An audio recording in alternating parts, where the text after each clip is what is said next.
Hello friends. तो आज हमारा डे 2 टॉपिक है हमारा गति, मोशन। तो आज हम गति के बारे में पढ़ेंगे, उसके टाइप्स के बारे में पढ़ेंगे। तो चलिए शुरू करते हैं।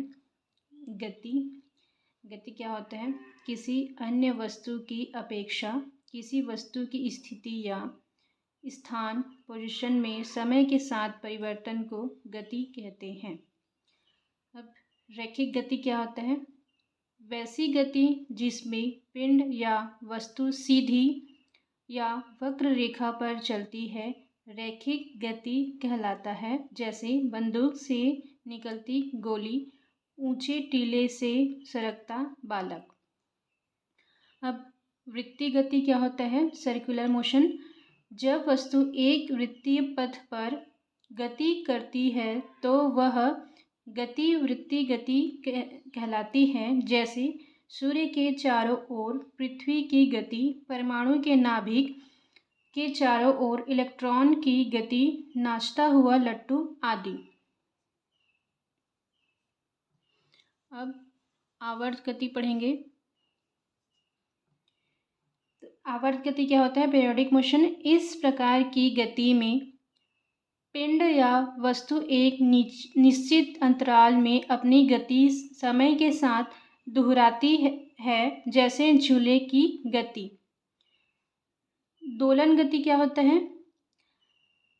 इस गति में वस्तु एक निश्चित बिंदु के आगे पीछे या ऊपर नीचे गति करती है, जैसे लोलक की गति।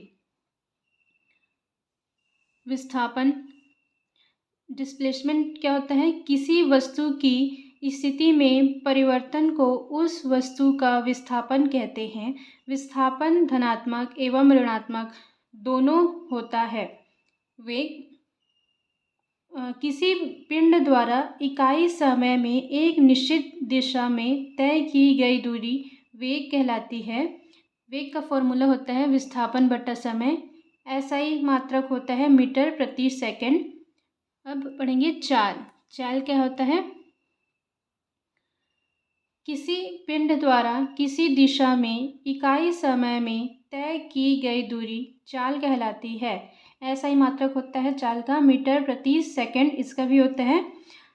और इसका फॉर्मूला है चाल बराबर दूरी बटा समय।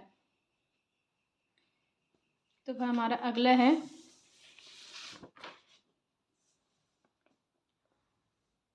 औसत चाल। औसत चाल एवरेज स्पीड होता है किसी वस्तु द्वारा इकाई समय में तय की गई दूरी को औसत चाल कहते हैं। तो औसत चाल का फॉर्मूला क्या होता है? कुल दूरी बटा कुल लगा समय। अब पढ़ेंगे एक समान चाल, यूनिफॉर्म स्पीड। यदि कोई वस्तु बराबर समयांतराल में बराबर दूरी तय करता है तो उसे एक समान चाल कहा जाता है। सदिश राशि वेक्टर क्या होता है? जिस राशि में दिशा एवं परिमाण दोनों शामिल हो उसे सदिश राशि कहते हैं या सदिश भी कहा जाता है। जैसे इसके उदाहरण है वेग, विस्थापन, त्वरण, बल, संवेग, बल आघूर्ण आदि सदिश राशि है। याद रखिएगा इसमें दिशा और परिमाण दोनों होता है। ठीक है। अदिश राशि क्या होगा? जिस राशि में सिर्फ परिमाण शामिल हो, दिशा नहीं। ठीक है, इसमें सिर्फ एक ही चीज़ होगा, परिमाण, दिशा नहीं होगा, उसे अदिश राशि कहते हैं। इसका उदाहरण है दूरी, चाल, सहति, द्रव्यमान, क्षेत्रफल, आयतन, घनत्व, समय, ऊर्जा, कार्य, शक्ति, विद्युत आवेश आदि अदिश राशि हैं। ठीक है। अब पढ़ते हैं त्वरण। त्वरण क्या है हमारा? एक्सेलरेशन के बारे में पढ़ेंगे। समय के साथ वेग में परिवर्तन की दर को त्वरण कहते हैं। ऋणात्मक त्वरण को मंदन, रिटार्डेशन कहा जाता है। त्वरण की मात्रक मीटर प्रति सेकंड स्क्वायर होता है। इसे A से निर्देशित किया जाता है। त्वरण बराबर वेग में परिवर्तन बटा समय फॉर्मूला है। और इसको हम लोग इस फॉर्म में भी लिख सकते हैं V - U/T। v जो है अंतिम वेग होता है और u जो है प्रारंभिक वेग होता है। इस फॉर्म में भी लिख सकते हैं v minus u is equal to a t. तो v is equal to u plus a t, ये गति का पहला समीकरण भी कहा जाता है। इस फॉर्मूले को याद रखिएगा, ये बहुत इंपॉर्टेंट है, हर समय इसे पूछा भी जाता है और इससे बहुत सारे फॉर्मूले भी बनते हैं। तो आगे चलते हैं।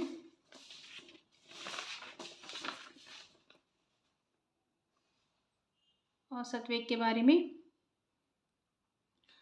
औसत वेग हमारा क्या होता है? दिए गए समय अंतराल में वस्तु के कुल विस्थापन और कुल समय अंतराल के अनुपात को उस वस्तु का औसत वेग कहते हैं। तो समझ गए होंगे, औसत वेग कुल विस्थापन, जितना कोई भी वस्तु है विस्थापन करेगा और जितना लगा समय, कुल समय अंतराल, तो कुल विस्थापन बटा कुल समय अंतराल, इसे फॉर्मूले के रूप में ऐसे भी लिख सकते हैं। औसत वेग बराबर x2 minus x1 divided by t2 minus t1 या del x divided by del t।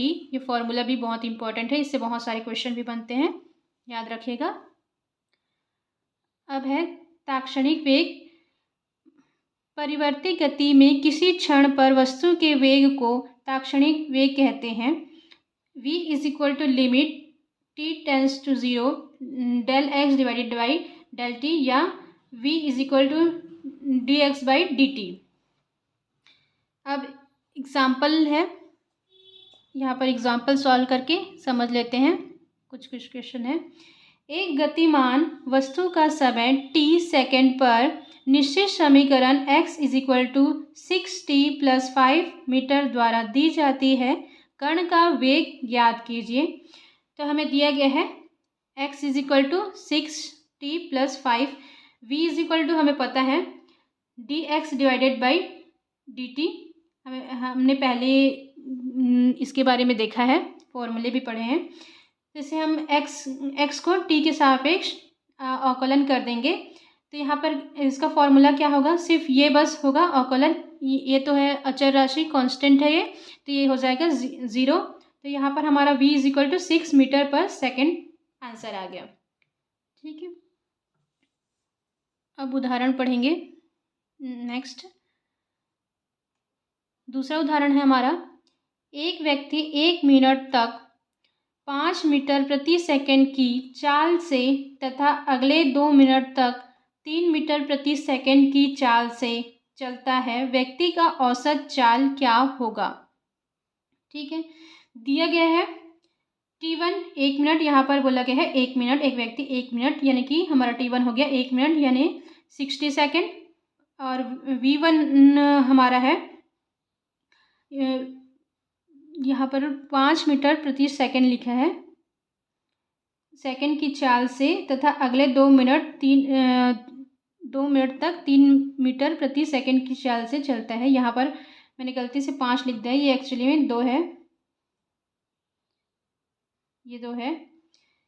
तो 2 मीटर प्रति सेकंड, तो हमारा v1 है 2 मीटर पर सेकंड, और इसके बाद अगला है 2 मिनट तक 3 मीटर प्रति सेकंड की चाल से चलता है। तो यहाँ पर t2 आ गया हमारा 2 मिनट यानी कि 120 सेकेंड, v2 है हमारा 3 मीटर प्रति सेकंड, यहाँ पर दिया है। अब हमारा फॉर्मूला है v is equal to s by t, है ना, जो हमारा चाल का फॉर्मूला है। तो S1 हम निकालेंगे तो ये v से मल्टीप्लाई हो जाएगा t, तो S1 is equal to v1 into t2। तो v1 हमारा है 2, है ना, v1 हमारा 2 निकला और t1 हमारा है 60, यहाँ से 2 और 60 का मल्टीप्लाई हो जाएगा यानी कि 120 मीटर S1 आ जाएगा। S2 भी वैसे ही होगा, यहाँ पर 3 और 120 का मल्टीप्लाई होके 360 मीटर आ जाएगा, 360 मीटर आ जाएगा। औसत चाल का फॉर्मूला क्या होगा? S1 plus S2 divided by T1 plus T2।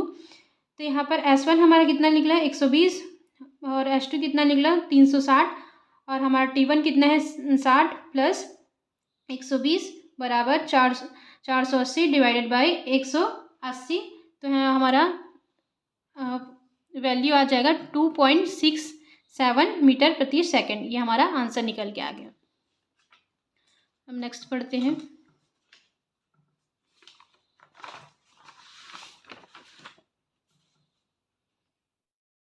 यहाँ पर ताक्षणिक चाल के बारे में पढ़ेंगे। तो परिवर्ती गति में किसी क्षण पर वस्तु की चाल को ताक्षणिक चाल कहते हैं यदि समानांतराल डेल टी में वस्तु द्वारा चली गई दूरी डेल एक्स हो तो ताक्षणिक चाल बराबर limit del T tends to 0 del S divided by del T. ताक्षणिक चाल का फॉर्मूला होगा del S divided by del T. अब एग्जाम्पल कर लेते हैं।